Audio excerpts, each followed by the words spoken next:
Video like जरूर कर लीजिए और ऐसे वीडियो लगातार फ्री में पाने के लिए चैनल को तुरंत सब्सक्राइब कर लीजिए और बेल आइकन को जरूर टैप कर लीजिए ताकि आगे भी सारे वीडियो आपको मिलते रहे। यूट्यूब में फॉलो करते हैं तो प्लीज ये वाला फ्री टेलीग्राम चैनल जरूर ज्वाइन कर लीजिएगा। सारे नोटिफिकेशन सारे अपडेट यहीं पे आते हैं, ध्यान रखिए। नमस्कार साथियों, स्वागत है आप सभी का स्टडी फॉर सिविल सर्विसेज में। ये क्लास है हमारी एनिशिएंट इंडिया की और एनिशिएंट इंडिया में जो टॉपिक आज हम पढ़ेंगे वो है जैन धर्म। इससे पहले क्लास में हम बौद्ध धर्म ऑलरेडी डिस्कस कर चुके हैं। बौद्ध धर्म को हमने पूरा पढ़ लिया है। अब हम आज आगे बढ़ेंगे और बौद्ध धर्म को पढ़ने के बाद हम शुरू कर रहे हैं जैन धर्म। एक चीज़ मैं आपको पहले बता दूं कि हमने बौद्ध धर्म पहले पढ़ लिया, इसका मतलब ये नहीं है कि बौद्ध धर्म पहले आया। अगर कभी आपसे पूछे कि जैन धर्म या बौद्ध धर्म में अधिक पुराना कौन है तो फिर आप बताओगे जैन धर्म। जैन धर्म अधिक प्राचीन है बौद्ध धर्म से, लेकिन चूंकि हमने पहले पढ़ लिया तो कोई बात नहीं, आगे पीछे हो गया। बट ध्यान रखना, जैन धर्म अधिक प्राचीन है बौद्ध धर्म से। तो चलिए आज बातचीत होगी जैन धर्म के विषय में। सबसे पहले अगर हम जैन धर्म की बात करें साथियों, तो जैन धर्म के संस्थापक माने जाते हैं महावीर स्वामी। महावीर स्वामी को जैन धर्म का वास्तविक संस्थापक माना जाता है।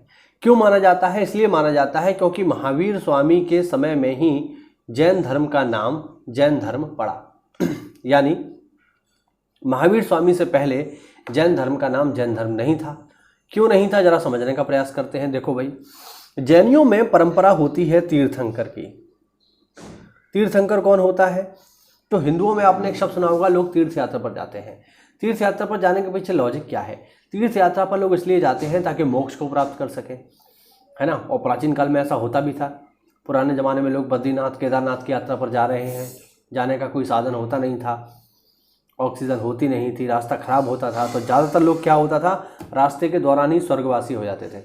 अब महादेव के चरणों में स्वर्गवासी हो गए केदारनाथ में, तो मान्यता थी सीधे स्वर्ग ही मिलेगा, इसीलिए इसको तीर्थ यात्रा कहा जाता था।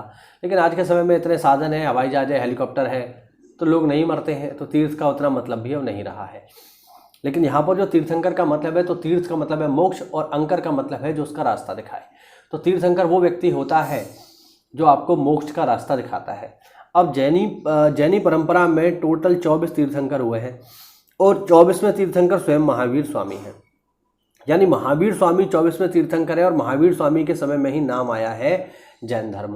तो फिर सवाल उठता है कि महावीर स्वामी से पहले जैन धर्म का क्या नाम था? इसको जान लो। महावीर स्वामी से पहले, क्योंकि महावीर स्वामी तो 24वें तीर्थंकर है ना, यानी ऑलरेडी इनसे पहले 23 तीर्थंकर और हो चुके हैं। तो फिर आपको पता होना चाहिए कि उनके समय में इनका नाम क्या था, जैन धर्म का नाम क्या था। तो मैं आपको बताना चाहूँगा कि महावीर स्वामी से पहले जैन धर्म का नाम था कुरुचक, या फिर यहां लिख देता हूं यापनीय। ठीक है, ये भी जैन धर्म का नाम है। ठीक है, कुरुचक कह लो, यापनी कह लो, या कह लो निर्ग्रंथ। निर्ग्रंथ, ये सारे के सारे नाम थे जैन धर्म के महावीर स्वामी से पहले। फिर आखिरकार महावीर स्वामी ने ऐसा क्या किया कि इसका नाम जैन धर्म हो गया? तो मैं आपको बता देता हूं।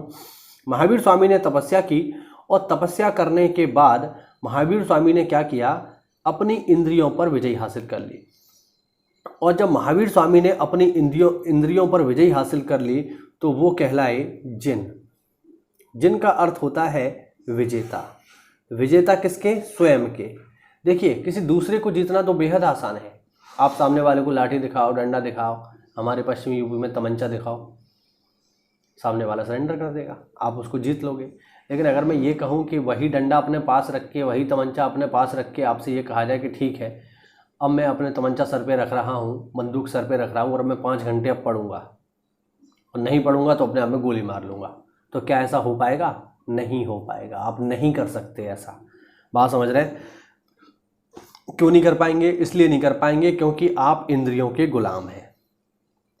आप वही करते हैं जो आपकी इंद्रियां चाहती हैं, है ना। इंद्रियां टोटल हमारी जो है 5 इंद्रियां होती हैं जिन्हें हम ज्ञान इंद्रियां कहते हैं, जिससे हमको ज्ञान हासिल होता है। आँख है, कान है, जीभ है, त्वचा है, ये सब जो है इंद्रियां हैं और हम इनके गुलाम हैं। हम वही करते हैं जो इनको अच्छा लगता है, हम वही खाते हैं जो हमारी जीभ को पसंद है, सीधी सी बात है। तो आपके शरीर पर आपका काबू नहीं है। लेकिन महावीर स्वामी ने तपस्या करके, योग करके, समाधि लगा के अपने शरीर पर काबू कर लिया, अपनी इंद्रियों पर काबू कर लिया, इसीलिए वो कौन कहलाए? जिन या विजेता। और महावीर स्वामी जब जिन और विजेता कहलाए तो उन्हीं के नाम से इसका नाम पड़ गया जैन धर्म। बात समझ पा रहे नहीं समझ पा रहे? तो महावीर स्वामी के समय में नाम आया है जैन धर्म, और महावीर स्वामी से पहले इसका नाम होता था निर्ग्रंथ, यापनीय, कुरुचक, ये सब जैन धर्म के नाम थे।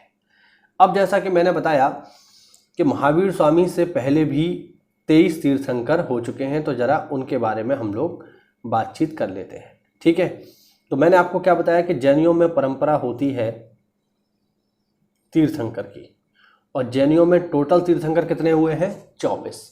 इनमें 24 के 24 आपको याद नहीं रखने हैं। इसमें पहला याद रखना है जो कि है ऋषभ देव। ठीक है, स्पेशली इनको याद रखना है। और आपको याद रखने हैं 23वें जो कि हैं पार्श्वनाथ। स्पेशली आपको इन दोनों को याद रखना है। पेपर में पूछेगा जैन धर्म के प्रथम तीर्थंकर कौन है, आपका जवाब होगा ऋषभ देव। और आपसे पूछेगा जैन धर्म के 23वें तीर्थंकर कौन है, तो देखो ज़्यादा उत्साह में लोग जो है इसका आंसर महावीर स्वामी लगा देते हैं। वो ये देखते ही नहीं है कि महावीर स्वामी 24वें तीर्थंकर हैं, वो बस इतना देखते हैं कि 23वें तीर्थंकर हैं, ऑप्शन में महावीर स्वामी है, बस लगा दो, बात खत्म। ध्यान रखना, जैन धर्म के 23वें तीर्थंकर पार्श्वनाथ हैं, महावीर स्वामी 24वें तीर्थंकर हैं, अंतिम तीर्थंकर हैं। ठीक है, अगली क्लास में हम मुख्य रूप से चर्चा कर रहे होंगे पार्श्वनाथ की, और पार्श्वनाथ का जैन धर्म में क्या योगदान है उसकी हम चर्चा करेंगे। ये छोटे छोटे वीडियोस बनाने का उद्देश्य केवल इतना है कि आप कम समय में ज़्यादा जानकारी ले पाएँ। उम्मीद करता हूँ जैन धर्म के बारे में आपको एक बेसिक जानकारी मिली होगी कि जैन धर्म क्या है, जैन धर्म का नाम जैन धर्म क्यों है। मिलते हैं अगली क्लास में, उसमें हम देखेंगे पार्श्वनाथ का जीवन परिचय। चलिए साथियों, वीडियो अच्छा लगा हो तो वीडियो को लाइक करिए, चैनल को सब्सक्राइब करिए। मिलते हैं अगली क्लास में, तब तक के लिए जय हिंद, जय भारत, वंदे मातरम।